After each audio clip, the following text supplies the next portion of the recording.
राम किसको कहते हैं?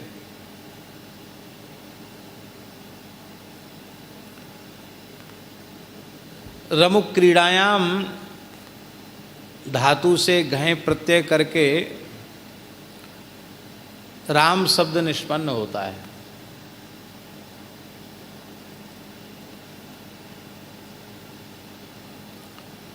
अर्थ होता है रमन्ते योगिनो यस्मिन् सत्यानंदे चिदात्मनि इति राम पदे नासौ परब्रह्मा विधीयते।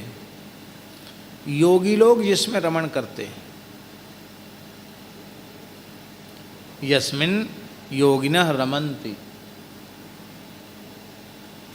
योगी का अर्थ केवल आँख नाक दबाने वाले नहीं, ज्ञान योगी, कर्म योगी, भक्ति योगी, सांख्य योगी, इनको यदि कहीं आनंद मिलेगा तो आपके नाम रूप लीला में ही मिलेगा। आपसे विमुख होकर कोई ज्ञानी, कर्मी, योगी, तपस्वी आनंद का अनुभव नहीं कर सकता। सब में जो रमण करते हैं और सबको जो रमण कराते हैं उनका नाम राम है।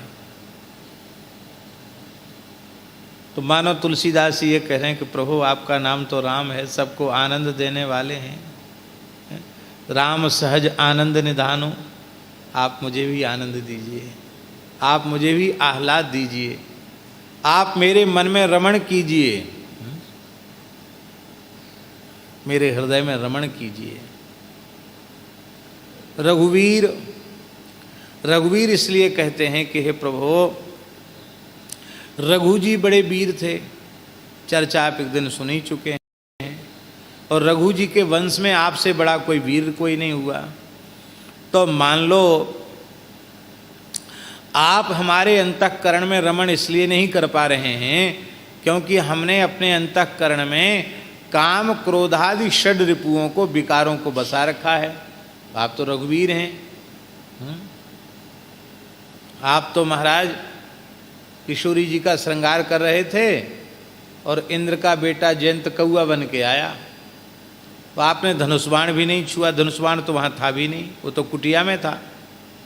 आपने एक सींग उठाकर ऐसे छोड़ दिया, एक तिनके को छोड़ दिया तो वही ब्रह्मास्त्र बन गया। तो आप तो सर्वसमर्थ हो महाराज। तो इन विकारों को भस्म करने में आपको कितनी देर लगेगी? क्योंकि आप रघुवीर हैं, तो आप इन हमारे शत्रुओं को, जो कामादिक विकार हैं, इनको आप नष्ट कर दीजिए और फिर हम मेरे मन में रमण कीजिए। क्योंकि आप राम हैं, रमण तो आपको करना पड़ेगा। कण कण में जो रम रहा राम उसी का नाम, कहते हैं ना।